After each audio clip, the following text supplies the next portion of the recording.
Satu tes. Oke, selamat pagi semuanya. Shalom. Wah, wajah-wajah yang menurut saya asing ya. Begitu juga dengan saudara ngeliat saya juga asing. Siapa ya itu ya? Dari mana dia bilang? Pastor Benny bilang dari Scranton. Ada yang tahu Scranton di mana? Aduh, kasihan deh saya. Scranton itu kira-kira 2,5 jam, tergantung macet atau enggak, ya ngerti lah villa ya saudara ya, ke arah utara barat ya. Kita tinggal di pegunungan, sepi tapi enak di sana. Jadi kalau saudara udah nggak betah ke Philadelphia, udah nggak betah di Philadelphia, hubungi saya ya. Nanti saya akan boyong ke Scranton, bercanda. Perkenalkan, nama saya Freddy Hendrik, saya gembala di gereja AFGF di kota Scranton. Saya melayani jadi pendeta tahun 2008 dan saya tidak pernah bermimpi untuk menjadi seorang pendeta. Saya punya banyak keinginan, mimpi, tapi pendeta bukanlah salah satunya. Apalagi ya, saya lahir di kota Banyuwangi. Siapa yang di sini lahir di Banyuwangi? Ada yang Banyuwangi? Luar biasa. Ya. Tapi kalau saudara tanya mengenai Banyuwangi, saya nggak tahu karena saya cuma 2 tahun ya, dari lahir sampai 2 tahun di situ, lalu pindah ke Riau, lama di Jakarta. Kira-kira saya orang apa? Orang Jawa? Orang Jakarta? Saya orang Batak. Wajahnya kayak orang bule ya saudara ya. Ya, jadi kalau misalnya saya sama istri saya Jawa, saudara ya. Istri saya cuma 1 ya. Saya juga punya anak 1, hampir 21 tahun ya. Kalau misalnya kami memperkenalkan diri atau orang tahu kalau salah satu dari kami itu orang Batak, mereka kiranya kebanyakan istri saya ya.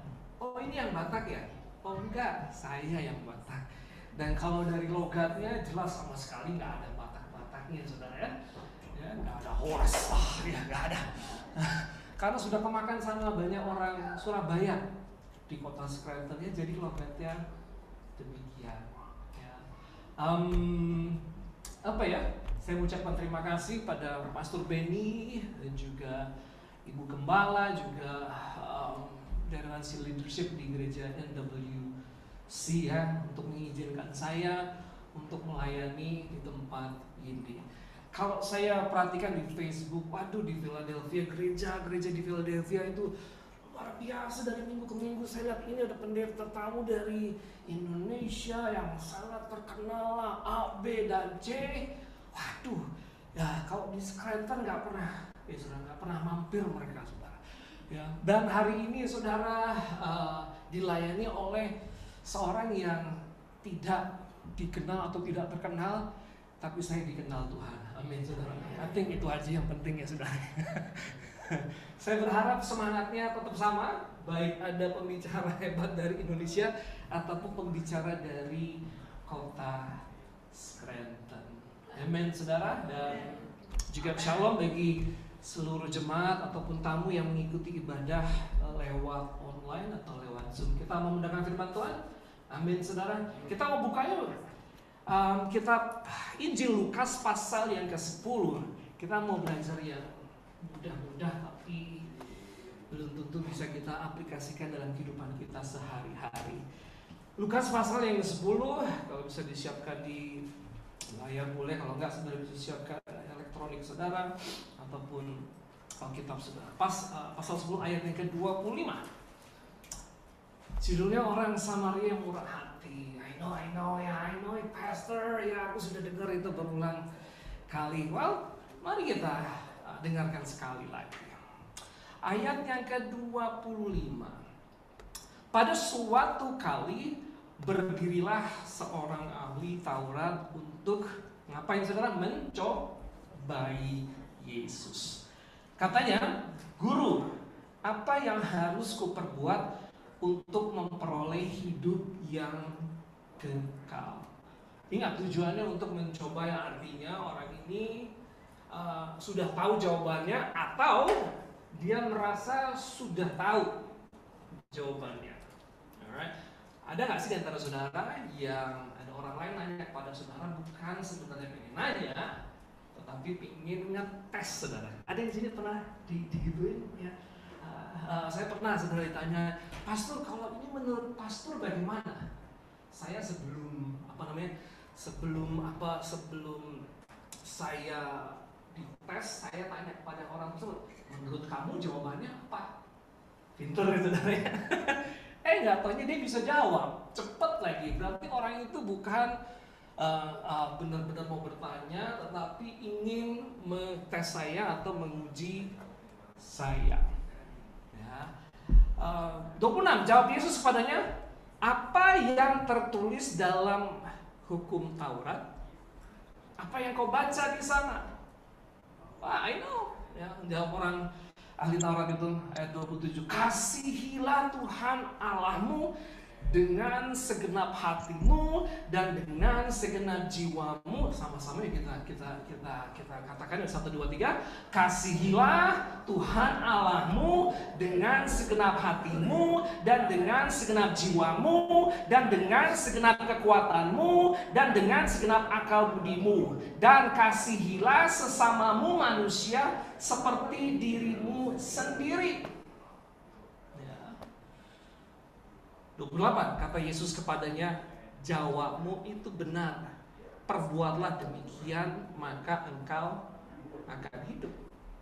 Ya, kamu pinter lah menjawab itu, kamu pinter mengutip apa ya saudara, kitab dari Perjanjian Lama, Ulangan 6 ayat 5 maupun Imamat 19 ayat 18. You are very smart, kamu bisa tahu itu, kamu bisa hafal itu. Ya. Tapi Yesus bilang tapi juga jawab itu benar, perbuatlah demikian maka engkau akan hidup. Ya. Ahli Taurat itu tahu informasi, tetapi nggak sadar untuk menghidupinya itu nggak mudah, bahkan sangat sulit. Kalau saudara melihat kata segenap setelah kata kasihilah, artinya dengan segala sesuatunya. Sampai pol, tidak ada yang namanya batasan. Setuju saudara? Ya. Itulah makna daripada kata segenap, dengan segala-galanya.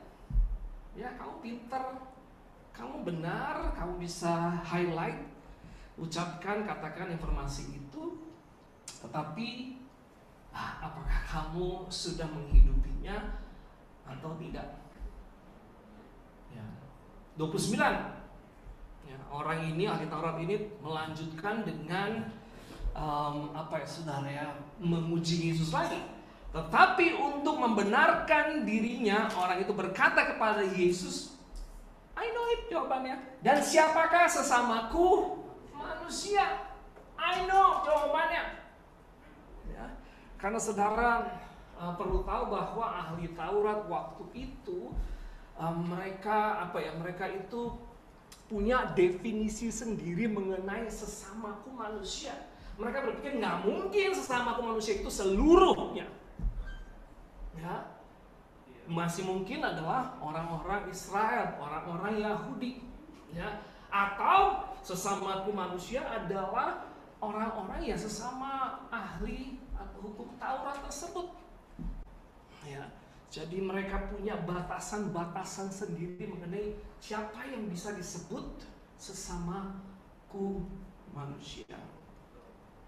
30, jawab Yesus. Yesus menjawab tidak langsung, tapi Yesus menjawab dengan perumpamaan. Adalah seorang yang turun dari Yerusalem, ingat turun, sesuatu yang menurun. Ya, jadi Yerusalem ke Yeriko itu kira-kira jaraknya 18 mil. Kalau 18 mil kira-kira dari sini kemana Pak? Delaware. Wah, masa Pak 18 mil? Ya, kira-kira setengah jam perjalanan lah kalau nggak macet ya, kira-kira sebentar ya, setengah jam. Ya, jadi Dan sudut elevasinya turunnya itu kira-kira kalau saya nggak salah ya sudah 3.000 feet. Sangat apa ya sudah elevasinya itu sangat drastis ya turunnya. Ia jatuh ke tangan penyamun-penyamun yang bukan saja merampoknya habis-habisan, tetapi yang juga memukulnya, dan yang sesudah itu pergi meninggalkannya setengah mati. Ya, udah hampir mati lah. Kebetulan ada seorang imam turun, berarti perjalanannya sama ya, dari Yerusalem ke arah Yeriko. Turun melalui jalan itu, ia melihat orang itu, tetapi ia melewatinya dari seberang jalan. Mungkin orang itu melihat, oh iya ya ada orang yang kasihan ya, tetapi aku udah capek nih. Nah, kita asumsi bahwa seorang imam turun berarti dia setelah selesai pelayanannya ya di Yerusalem, turun ke arah Yeriko. Ya, tapi aku capek, tapi aku harus ketemu dengan keluargaku dan sebagainya. Mudah-mudahan orang yang di belakangku nanti bisa menolong orang tersebut. Ayat 32, ya satu step bawahan daripada seorang imam, yaitu seorang Lewi. Demikian juga seorang Lewi datang ke tempat itu. Ketika melihat orang itu, ia melewatinya dari seberang jalan. Sama, mereka adalah orang-orang yang melakukan apa yang menjadi tugas mereka di rumah ibadah. Dan orang ini juga melakukan hal yang sama. Mereka melihat hal yang sama, melihat kesusahan yang sama, melihat penderitaan yang sama ya dengan seorang imam yang sebelumnya, tapi yang hanya dilakukan adalah melewatinya. Mungkin orang itu mendoakannya, Tuhan berikanlah seorang yang bisa menolong orang tersebut, tetapi aku lagi ada pergumulan, aku baru melakukan pelayananku ya, aku ada harus ketemu dengan keluargaku dengan segera. Ayat yang ke-33, lalu datang seorang Samaria yang sedang dalam perjalanan ke tempat itu, dan ketika ia melihat orang itu, tergeraklah hatinya oleh belas kasihan. Kalau saudara belum tahu, orang Samaria sama orang Yahudi itu musuh bebuyutan, saudara. Ya, orang Yahudi nggak suka sama orang Samaria juga nggak suka sama dengan orang Yahudi. Ya, yang sedang dalam perjalanan tempat itu, ketika ia melihat orang itu, tergeraklah hatinya oleh belas kasihan. 34, ia pergi kepadanya lalu membalut luka-lukanya. Sesudah itu dia menyiramnya dengan minyak dan anggur. Kemudian ia menaikkan orang itu ke atas keledai tunggangannya sendiri, lalu membawanya ke tempat penginapan dan merawatnya. 35, keesokan harinya ia menyerahkan 2 dinar kepada pemilik penginapan itu. Katanya, rawatlah dia, dan jika kau belanjakan lebih dari ini, aku akan menggantinya waktu aku kembali. Lalu 36, siapakah, Yesus bertanya, di antara ketiga orang ini menurut pendapatmu adalah sesama manusia dari orang yang jatuh ke tangan penyamun itu? Jawab orang itu, orang yang telah menunjukkan belas kasihan kepadanya. Kata Yesus kepadanya, pergilah dan perbuat demikian. Kamu bisa menjawab dengan benar, ya, tapi nggak cukup di situ. Lakukanlah itu di dalam kehidupanmu sehari-hari. Kita mungkin berulang kali ya, saudara, mendengarkan firman mengenai kasih atau ajakan atau dorongan. Saya mau bertanya, berapa banyak yang saudara yang telah menyatakan cinta saudara kepada Tuhan pada pagi hari? Amin, saudara. Atau siapa di sini yang cinta kepada Tuhan? Siapa di sini yang mengasihi Tuhan? Pada malu ya, saudara ya. Ya, saya berdoa itulah menjadi isi hati saudara, mencintai Tuhan. Tapi berapa banyak yang saudara pernah tiba di suatu keadaan bahwa mengasihi Tuhan itu nggak sesimpel apa yang mungkin menjadi pikiran kita sebelumnya. Hari ini saudara mendengarkan kembali perumpamaan yang sangat simpel ataupun sangat sering saudara dengar, bahkan orang sekuler pun ngerti mengenai cerita orang Samaria yang baik ini. Bahkan kalau saudara lihat di TV di berita, ya, wah ada orang Samaria yang baik, orang Samaria menolong inilah, menolong sehingga dia diselamatkan dan lain sebagainya. Tapi menurut saya bukan hanya sekedar orang ini adalah orang yang baik, ya, tapi ada makna yang lebih dalam yang saya ingin sampaikan pada jemaat yang berbahagia di tempat ini. Perjalanan antara Yerusalem dan Jericho itu selain sudut elevasinya sangat sudah drastis, juga saudara, ladangnya itu penuh dengan batu, ya, dan banyak bandit, ya, banyak sudah para banyak penjahat. Dan waktu mereka mendengarkan perumpamaan ini, mereka sangat tahu keadaan jalan dari Yerusalem ke Jericho. Ya, mereka sangat familiar. Ya, mereka connect dengan apa yang dikatakan oleh Yesus. Tapi belum tentu mereka mengerti makna rohaninya. Ya. Jadi perumpamaan yang Yesus katakan, yang disebutkan dalam Alkitab, mereka sebagian besar mengerti makna saudara, duniawinya, ya, tapi mereka belum tentu mengerti makna rohani yang tersirat di dalam perumpamaan tersebut, ya. Dan seorang Yesus memberikan perumpamaan ini karena Yesus ingin meluruskan apa yang menjadi cara pikir orang ahli Taurat tersebut. Dia pikir dia sudah bisa mengasihi Tuhan, dia pikir dia adalah orang yang benar, yang sudah mengasihi sesamanya manusia, ya. Dan gimana ya saudara, saya ingin mengajak kita semua untuk bertanya kepada diri kita masing-masing sebelum saya melanjutkan. Apakah saudara sudah mengasihi Tuhan dengan segenap hatimu, atau masih ada batasan-batasan tertentu? Apakah saudara sudah mengasihi sesamamu seperti apa yang menjadi kehendak Tuhan di dalam kehidupan saudara, ya. Atau mungkin kita punya pendapat kita masing-masing mengenai untuk mengasihi Tuhan adalah demikian. Yang penting aku sudah ke gereja dan menurut aku itu termasuk kategori aku sudah mengasihi Tuhan. Yang penting aku sudah membawa persembahanku, ya. Yang penting aku sudah melayani di gereja, di tempat aku beribadah. Dan itu adalah saudara, itu adalah kategori aku sudah mengasihi Tuhan.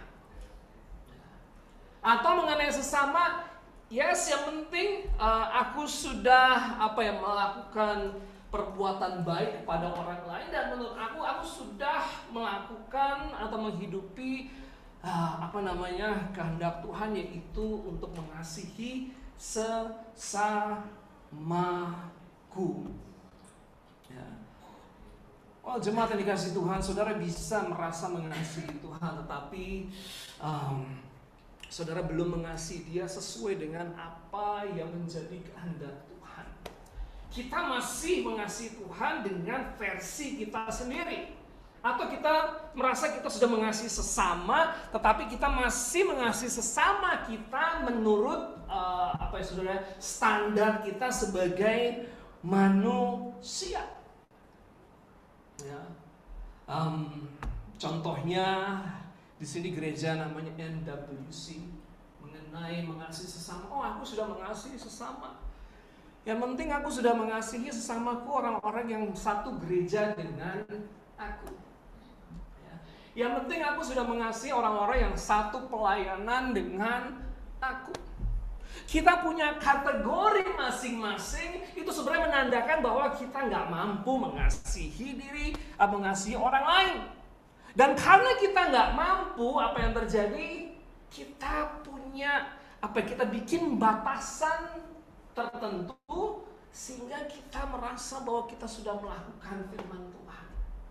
Ini yang bahaya, saudara.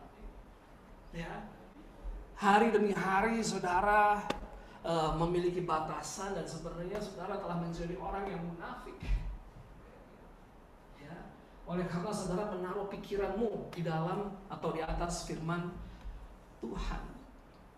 Ya. Oh, yang penting sesama orang Indonesia, aku maulah mengasihi, aku mau berbuat baik pada sesama orang Indonesia, tapi kepada orang non Indonesia enggak lah. Ya. Atau misalnya ada gereja A, gereja Indonesia A, B, atau gereja Amerika yang dalam kesulitan, yang dalam masa-masa saudara ya, pergumulan. Kita nggak mau membuka hati kita, nggak mau membuka pikiran kita untuk jadi berkat bagi mereka karena kita pikir, no, that's not my boundary. Itu bukan batasan aku. Ya. Atau saudara mungkin mengasihi keluargamu sendiri. Saya nggak bilang bahwa kita nggak perlu mengasihi keluarga kita. Kita harus mengasihi keluarga kita sendiri. Bagaimana kita bisa mengasihi orang lain kalau kita nggak bisa mengasihi keluarga kita sendiri? Amin, saudara. Ya. Tapi jangan kita merasa, aku sudah mengasihi istriku, aku sudah mengasihi suamiku, aku sudah mengasihi anak-anakku. Lalu, itulah sesamaku manusia. Nah, kalau ada masalah orang lain, entar dulu. Ya, karena bagi aku sesamaku manusia adalah keluargaku, istriku, suamiku, dan anak-anakku. Amin, saudara. Ya. Jadi kita mau bongkar ini semua. Jadi isunya di sini adalah bukannya apakah kita mengasihi Tuhan atau tidak. Juga isunya bukan apakah kita mengasihi sesama kita atau tidak, melainkan apakah kita mengasihi Tuhan sesuai dengan apa yang menjadi kehendak Tuhan. Apakah kita mengasihi sesama kita sesuai dengan standar Tuhan atau tidak. Amen.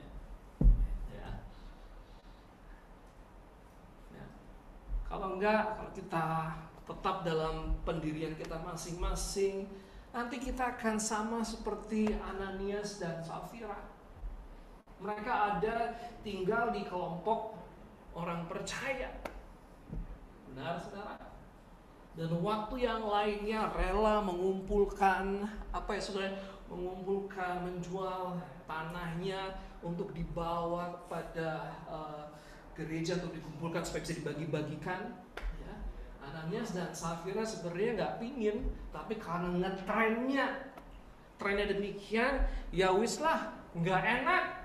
Yang lainnya pada melakukan demikian, ayo kita berikan juga, ayo kita jual.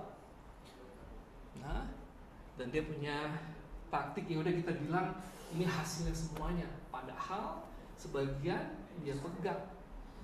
Jadi lihat di sini. Ananias dan Safira adalah produk di mana dia menjadi seorang yang munafik. Dia ada di tengah-tengah orang percaya, tapi belum tentu dia adalah seorang yang percaya. Dia hanya ikut-ikutan. Dan saya nggak pingin, saya berdoa tidak ada di tempat ini ataupun yang ada mengikuti secara online, saudara hanya beribadah ikut-ikutan. Selama saudara ikut-ikutan ke gereja, ikut-ikutan beribadah ikut-ikutan, ikut-ikutan juga mengasihi Tuhan, ikut-ikutan juga untuk mengasihi sesama, saudara punya yang namanya batasan. Oke, selama nggak terlalu nyusahin aku, I'm gonna do it. Saya akan melakukan. Tapi kalau begitu menyusahkan, bikin aku harus berkorban, nanti dulu. Kita udah lupa kata-kata segenap hati, segenap jiwa, ya, segenap kekuatan, kasihlah Tuhan, artinya dengan segala-galanya. Tapi karena kita ikut-ikutan, selalu ada batasan. Ya, saya maulah ke gereja NWC, ya, saya mau gereja di sini asalkan orang-orangnya asik-asik. Kalau ada orang yang nyakitin, yang cerewet lah, yang gitu, aku gak mau lagi lah di gereja NWC. Ya. Ada syaratnya. Saya mau tetap ada di gereja ini selama pemain musiknya enak, worship leadernya enak untuk didengar. Ya, ada batasannya. Saya maulah beribadah di sini selama Pastor Benny nggak maksa saya lah untuk ngelakuin ini dan itu, melayani ini dan itu. I'm okay. Selalu ada batasannya. Saya nggak apa-apa deh gereja di NWC, asalkan saya nggak disuruh maju ke depan atau duduk di depan. Amin, saudara. Yang penting saya di belakang aja, pastor, aman. Tapi kalau pastor maksa saya di depan, saya nggak mau lagi deh gereja di sini. Ada banyak hal-hal yang kecil yang akan membuat saudara mundur, yang akan membuat saudara berhenti beribadah di tempat inilah itulah. Karena memang sebenarnya saudara, kita mendapatkan banyak teori mengenai kasih, mengenai saudara, mengenai Yesus, mengenai pengorbanan di atas kayu salib, tapi kita belum pernah mengalami apa itu kasih Kristus. Amin, saudara. Ya, kita ikut-ikutan. Seperti juga Simon di Kisah Para Rasul, ya, sang penyihir, ya, dia ikut-ikutan, ternyata hatinya belum diubahkan, sehingga waktu ngelihat, wis, keren ini, ya kan, ini ada kuasa daripada Roh Kudus waktu numpangin tangan, wis, keren ini, saya mau dong yang kayak gitu, ya, bayar berapa, Pak? Untuk saya bisa melakukan hal demikian. Ya, saya berdoa saudara nggak cuma cari-cari yang saudara yang, wah gereja sana keren itu, ya ada hal yang beda, kalau masuk situ kayaknya merinding. Ya, saya mendingan ke sana aja lah. Kalau di sini nggak merinding. Ya, ya. Kalau di sana kayak makanannya enak, ya kalau di sini kurang. Makanya, jadi kalau saudara mencari hal-hal yang saudara, yang mukjizat, saya nggak bilang bahwa mukjizat itu kita nggak perlu, kita perlu dan bahkan sangat membutuhkan mukjizat Tuhan. Amin. Siapa di sini butuh mukjizat Allah setiap harinya? Amin, saudara. Saya juga butuh. Tapi jangan kita saudara, mencari mukjizat Tuhan. Karena Tuhan nggak menghendaki kita untuk mencari pekerjaannya. Tuhan ingin kita mencari dirinya, pribadinya. Saya katakan amin, saudara. Dan ingat, di akhir zaman ini ada pengajar-pengajar palsu yang mereka juga diberikan kuasa, bukan dari Yesus, bukan dari Roh Kudus, tapi dari iblis. Dia bisa bekerja menyerupai saudara, pekerjaan Tuhan, tapi sebenarnya dia sedang melakukan pekerjaan yang menerima kuasa daripada iblis itu sendiri. Jadi kita mesti hati-hati, ya, mesti hati-hati.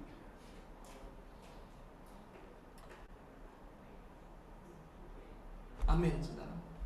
Ya. Ada firman Tuhan kata Yohanes 14 ayat 15.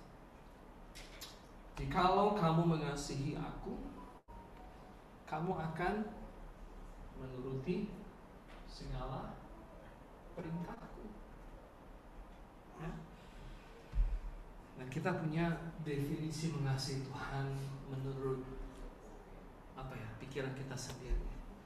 Tapi inilah definisi sesuai dengan apa yang menjadi keinginan Tuhan, standar Tuhan. Ya, kasihi aku. Ya. Kalau kau mengasihi aku, maka kau akan menuruti seluruh perintah. Saya mau tanya kepada saudara, apa yang harus saudara lakukan? Apakah saudara berjuang untuk melakukan kehendak atau perintah Tuhan supaya saudara dianggap mengasihi Tuhan, atau saudara mengasihi Tuhan lalu karena itu saudara memiliki kerinduan, kekuatan untuk melakukan segala kehendaknya? Yang pertama atau yang kedua, saudara? Yang keberapa? Yang kedua. Ya. Kalau saudara berjuang untuk menuruti firman Tuhan lalu saudara nggak mengalami kasih Kristus dan juga saudara nggak mengasihi Dia, mustahil. Ya, mustahil. Tapi kalau kita mengasihi Tuhan, contohnya saudara mengasihi sesama, saudara mengasihi pasanganmu, apa yang terjadi? You will be willing to do anything. Setuju? Buat spouse kita. Kalau saudara mengasihi anak-anakmu, saudara akan rela berlelah-lelah, saudara akan rela menghadapi bahaya. Untuk siapa? Untuk anakmu. Saudara bahkan rela mati untuk mereka. Why? Because you love them. Love is the ultimate power. It's the only power that will enable us, you and me, to do God's will. Amin.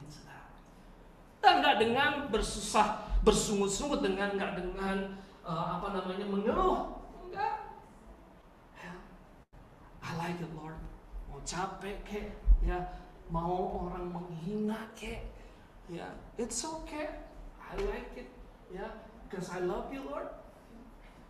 Tapi berapa banyak di antara saudara yang kalau saudara nggak melakukan pekerjaan Tuhan atau itu nggak berdasarkan cinta saudara kepada Tuhan, apa yang terjadi? You will be easily quit. Man, music directornya nyakitin hati, ya, terlalu banyak maunya, terlalu banyak ngaturnya. Aduh, ini nggak enak lah orang-orangnya, aduh, timnya payah. Ya. Atau kita lagi ada masalah pergumulan dalam kehidupan ini, masalah di sekolah, masalah di rumah tangga, masalah di pekerjaan. Pastor, saya nggak lagi lah sementara ini, ya, karena ada banyak tantangan yang lain yang saya harus hadapi. Halo,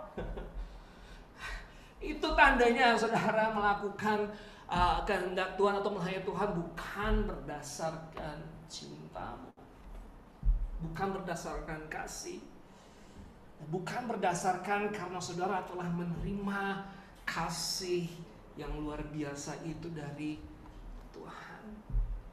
Nah, kembali lagi pada si ahli Taurat ini. By the way, ini jam berapa? Saya nggak ngeliat jam di sini. Oh, ada di belakang. Gawat nih, kalau saya ngomong-ngomong tiba-tiba udah jam 12:30. Nanti saya bisa nggak diundang lagi di sini, saudara. Karena terlalu lama khotbahnya. Ya, kita kembali lagi kepada ahli Taurat ini. Dia katakan, jadi menurut siapa sih sesamaku manusia? Dia punya standar sendiri bahwa sesamaku manusia adalah orang-orang Yahudi atau sama manusia adalah ya golongan ahli Taurat aja. Ya. Matius 5 ayat 43 mengatakan, Yesus mengatakan, kamu telah mendengar firman, kasihilah sesama manusia dan bencilah musuhmu. Ya. Saya nggak pernah baca di kitab perjanjian lama bahwa Tuhan mengajarkan untuk supaya kita membenci musuh kita. Tapi inilah yang diajarkan oleh orang Farisi dan ahli Taurat pada waktu itu. Mereka punya asumsi sendiri. Karena apa? Karena sangat sulit, mustahil untuk mengasihi sesama tanpa mereka membuat boundary. Setuju, saudara? Ya, kalau yang ini sih kita bisa mengasihi orang-orang di kelompok sel. Aku mau mengasihi dia. Ya. Tapi kalau yang lain, no, it's too much. Ya. Apalagi apa yang menjadi musuh kita? Orang Samaria adalah orang yang tidak perlu dikasihi. Karena menurut pandangan mereka, orang Samaria adalah musuh. Karena itu Yesus berikan perumpamaan ini untuk membuka mata mereka, pikiran mereka. Hey, there is no boundary untuk mengasihi sesama, gak ada batasannya. Yesus bikin suatu perumpamaan yang mengagetkan. Samaria, cari yang lain kayak pas Yesus, jangan Samaria. That's our enemy.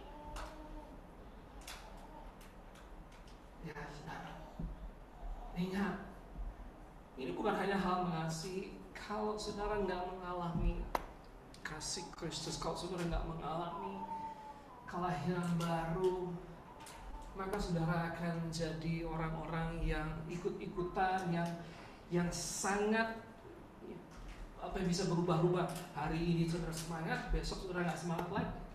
Tergantung keadaan dan kondisi. Ya. Dan saudara punya analisa sendiri. Waktu baca firman Tuhan mengenai A, saudara tambahkan sendiri. Oh iya, ini is good. Nah, firman Tuhan yang bagus. Dan ini adalah untuk kelompok yang ini. Oh ini firman Tuhan yang bagus, ini untuk yang kelompok sana. Kasihlah, oke lah, cuman orang-orang di gereja. Kalau gereja lain nggak perlu. Dan lain sebagainya, dan lain sebagainya. Do you love God? Can I ask you one more time? Do you really love God?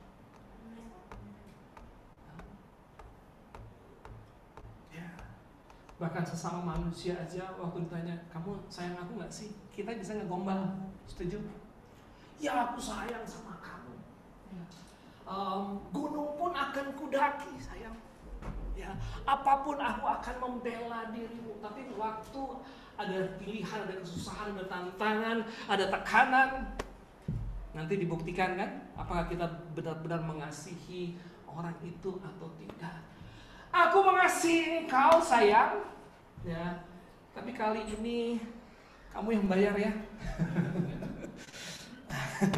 Ya, minggu depan juga kamu yang bayar ya. Ya. Tapi aku sayang sama kamu. Nah inilah cara manusia yang mengategorikan dengan pikiran kita, dengan kelompok yang apa namanya yang kita buat ya. Kita perlu buang itu semua. Ya, kita perlu gantikan. So, kalau saudara ada yang nanya, apakah kamu mengasihi Tuhan? Jangan jawab, ya, aku melayani, ya, aku berikan persembahan, ya, aku nolong ini, nolong gembala. No, it's not like that. Ya, itu bisa menjadi perbuatan, ya, perbuatan karena saudara mengasihi, tapi belum tentu saudara melakukan itu karena saudara memang benar-benar mengasihi Tuhan. Bagaimana waktu ada kesulitan, bagaimana harus ada pilihan antara aku beribadah atau aku bekerja. Siapa di sini masih sulit ngoloskan di tangan saudara? Ya, siapa di sini masih sulit untuk apa ya? Mengambil keputusan. I want to go to church anyway. Ya, mau ada kerjaan kek, gimana kek? Ya, I love God so much that I'm willing to sacrifice everything. Amen. Yeah. Do you love God? Do you love your neighbor? Saya pernah dengar istilah ini. Kalau ada orang yang baik kepada saya akan jauh lebih baik kepada dia. Tapi kalau ada orang jahat kepada saya, maka saya akan seakan-akan nggak pernah dengar istilah itu ya. Cuma di Scranton aja ya ada yang demikian ya. Yang di sini nggak ada ya. Baik-baik semua orang di Philadelphia, khususnya di NWC. Iya Pak? Ya. Wah kalau misalnya baik kepada saya, oke, aku mau tolong, aku mau berkorban. Tapi kalau dia jahat, lihat loh, mampus loh. Ya. Kok bisa ya? Kepada orang yang sama, kita bisa baiknya minta ampun di satu saat. Tapi kepada orang yang sama juga di kemudian hari, kita bisa berbuat jahat. Why? Karena itu kasih manusia. Setuju saudara? Ya. Kasih manusia ada boundary-nya. Kasih manusia ada, kita membutuhkan timbal baliknya. Ya. Tapi bukan hal yang ini yang Tuhan cari. Ya, dia mau kita menerima kasih agape, dan juga dia mau kita juga mengandalkan Roh Kudusnya supaya kita juga memiliki kasih yang sama kepada sesama kita. Amin. Ada orang yang dia bisa muji, ya. Muji luar biasa. Dia tolong kalau orang itu memang melakukan hal yang sesuai dengan isi hatinya, tapi dalam kesempatan kalau yang dilakukan itu tidak sesuai dengan isi hatinya, dia bisa menghina dan dia bisa gosip. Ya. Ini masalah yang menurut saya yang perlu saudara, perlu pemulihan di setiap gereja. Do you really love your God? Do you really love your neighbor? Contoh Paulus, tahu Paulus dalam kehidupan pelayanannya, di tengah-tengah penderitaan, penganiayaan, kesulitan, penolakan, nggak makan, ada di penjara, dan sebagainya, dia nggak pernah berhenti melayani Tuhan. Setuju saudara? Mau orang dukung kek, mau enggak kek, dia memberitakan firman Tuhan di sebuah kota, lalu cuma satu orang yang percaya, yang nerima firman itu, yang lain yang menolak, it's fine. Dia teruskan sampai dia mati. Ya, saudara tahu kenapa? Ya, karena kasih yang compels dia, kasih yang menguasai dia. 2 Korintus 5 ayat 14. Sebab kasih Kristus yang menguasai kami. Ya, karena kami telah mengerti bahwa jika satu orang sudah mati untuk semua orang, maka mereka semua sudah mati. Ini adalah dasarnya. Alasannya mengapa seorang Paulus mengasihi, melayani Tuhan dengan segenap hati, mengasihi Tuhan dengan segenap kekuatannya. Dia rela dan setia sampai akhirnya. Karena apa? Karena kasih yang menguasai.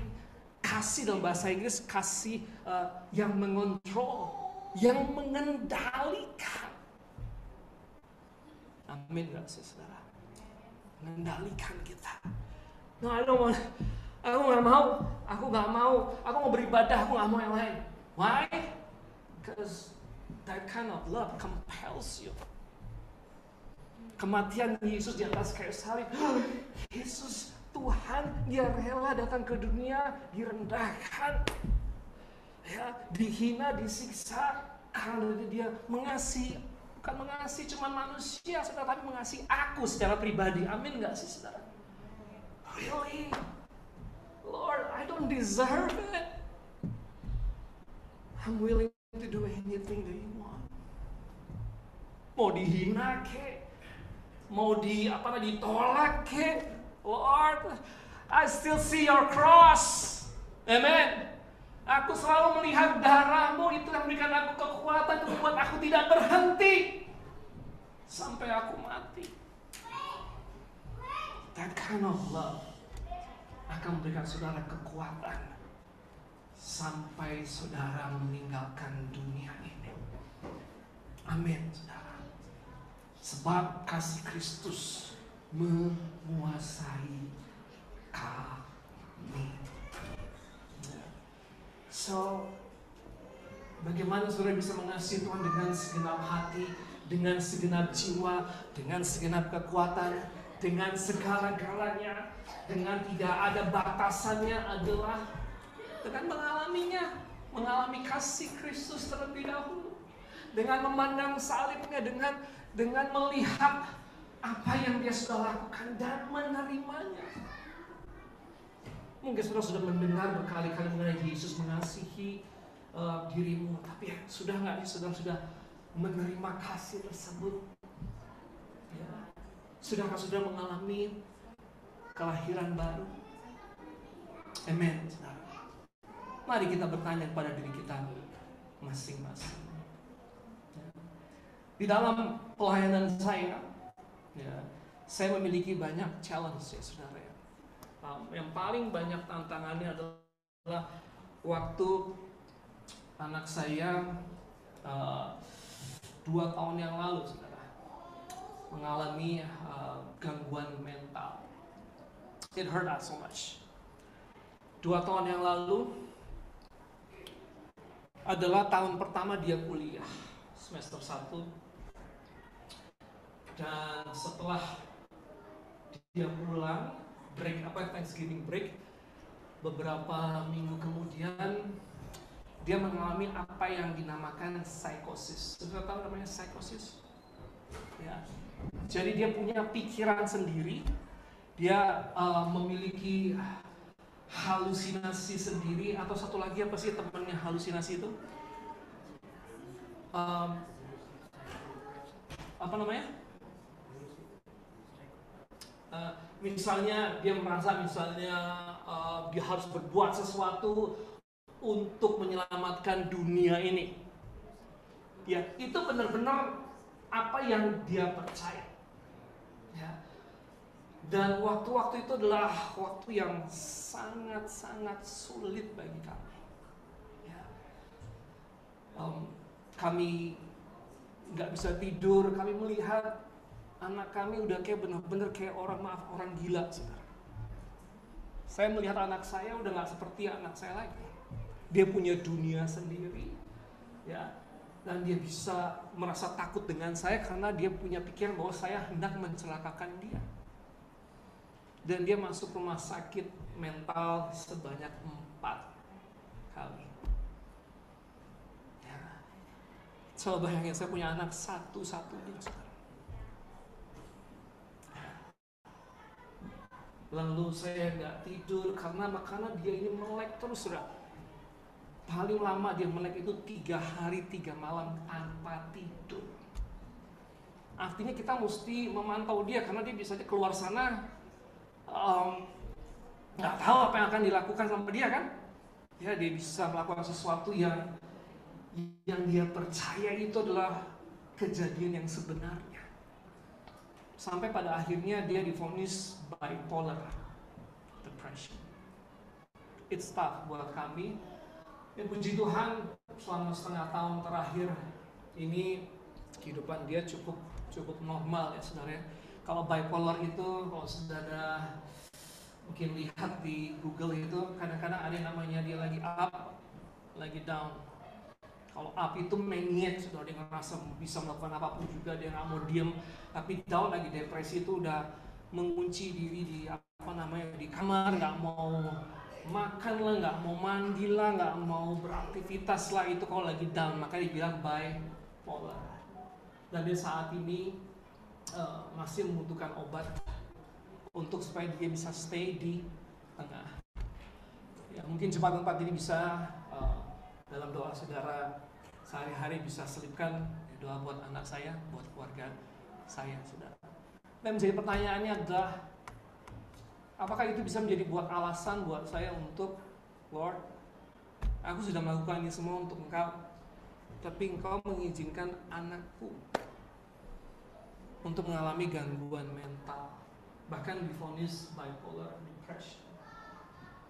Kalau saya melayani Tuhan nggak karena saya menerima kasih-Nya terlebih dahulu, saya sudah stop 2 tahun yang lalu, saudara. Ya, saya sudah stop 2 tahun yang lalu. Karena belum lagi ada angin yang cukup melanda kami, yaitu omongan orang-orang di sekitar kami. Wih, pendeta anaknya sakit mental. Karena sakit mental adalah sesuatu yang cukup asing buat orang Indonesia, benar gak sih, saudara? Tapi untuk orang Amerika, it's not a big deal. Mereka melihat sesuatu yang mereka terima lihat dalam kehidupan sehari-hari, dan orang ngomong satu dengan yang lain, wah, ini pendeta ini dosa apa ya?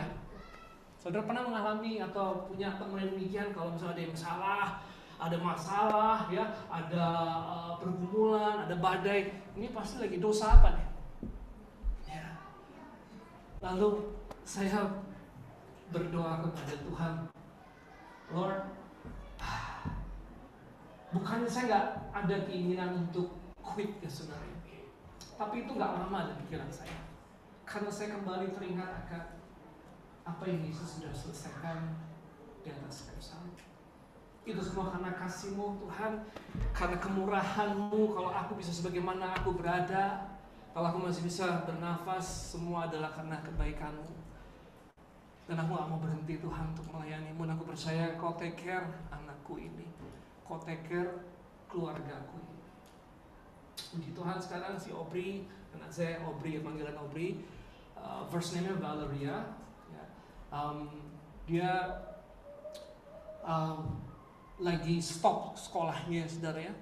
Dan dia sekarang bekerja, udah cukup stabil ya. Kalau nggak salah 3 bulan, 4 bulan dia kerja. So far everything looks good. Kasih kemuliaan buat Tuhan kita. Kalau saudara mau setia, memaksakan diri saudara nggak akan bisa. Saudara mesti mencari apa sih alasanku untuk setia. Setuju saudara? Ya. Kalau kau mengasihi Tuhan karena kau sudah menerima kasih Tuhan, itu adalah kekuatan untuk saudara bisa taat dan setia sampai saudara mengakhiri pertandingan di atas dunia ini. Amin, saudara. Ya. Kasih yang Tuhan ingin kita berikan kepada orang lain adalah kasih yang hanya bisa diproduksi oleh Roh Kudus. Amin, saudara. Hasil daripada buah yang itulah hal demikian yang gak akan terkikis, yang gak akan kita buat boundary lagi. Bahkan orang yang memusuhi kita pun gak sulit buat kita untuk mengampuninya, gak sulit bagi kita untuk mengasihinya. Amen. Saudara mau menerima firman Tuhan hari ini? Ya, kita bangkit berdiri. Saya minta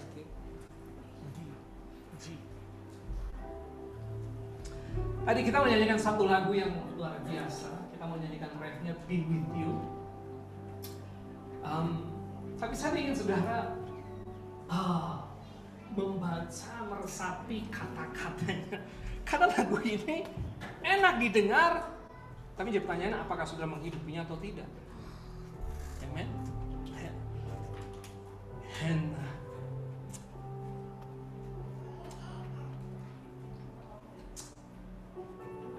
kita nyanyikan chorusnya.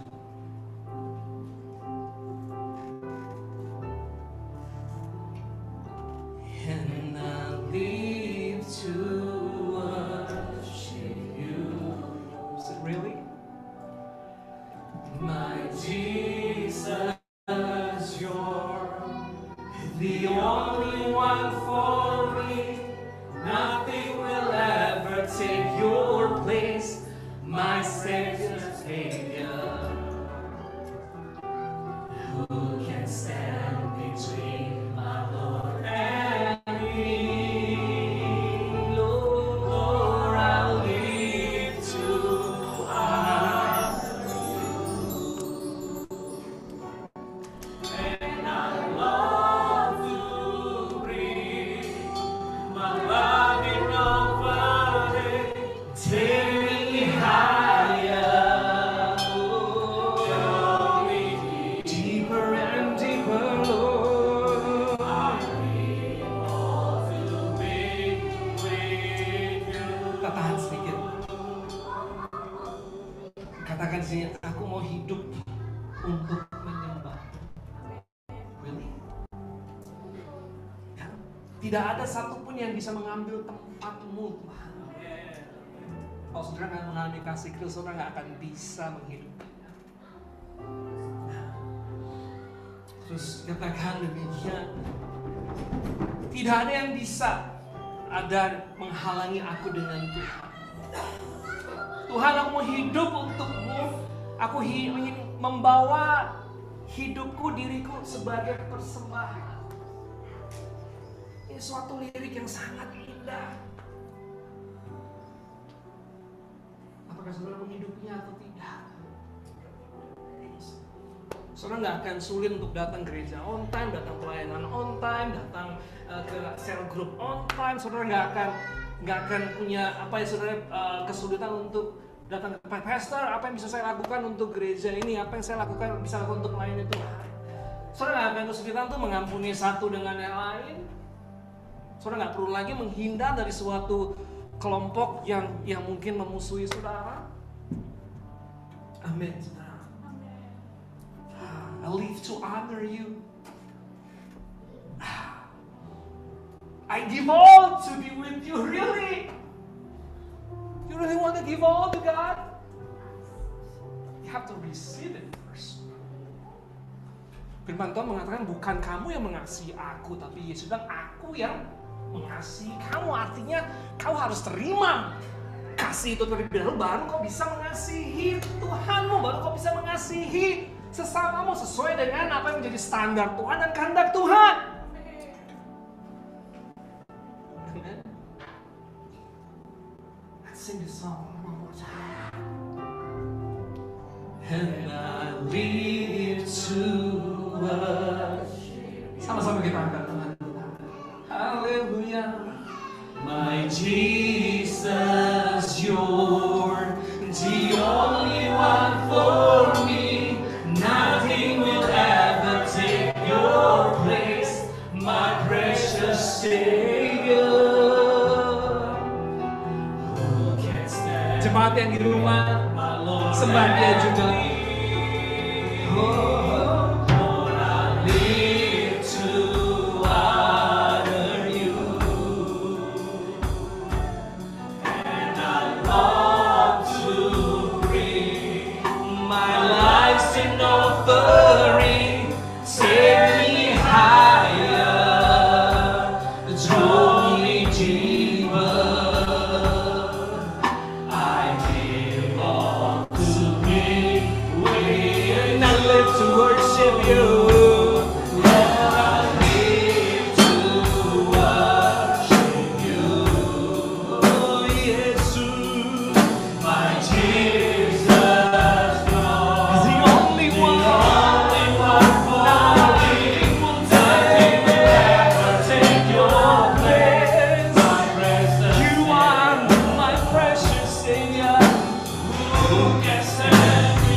Kasih-Mu yang sempurna. Karena kasih-Mu yang sempurna sekali, bukan Kau yang mengasihiku, tapi aku yang mengasihi-Mu. Terima kasih Kristus. Katakan kepada Tuhan, Tuhan aku terima kasih. Aku terima anugerah keselamatan. Aku akui segala dosa-dosa perbuatanku yang salah di hadapan-Mu. Dan mulai hari ini, jadilah Tuhanku, jadilah Allahku, jadilah satu-satunya yang menuntun hidupku. Terima kasih itu, agape, maka kau akan memiliki kasih untuk mengasihi dia sesuai dengan kehendak Tuhan dan mengasihi sesama sesuai dengan standarnya Tuhan. Haleluya, haleluya, haleluya. Saya mau cinta Yesus. Haleluya. Haleluya, saya mau cinta Yesus. Haleluya, haleluya. Oh, haleluya, haleluya. Selama jantung ini bernafas, oh satu bergetar, aku berdapat, aku mau mengasihi Tuhan.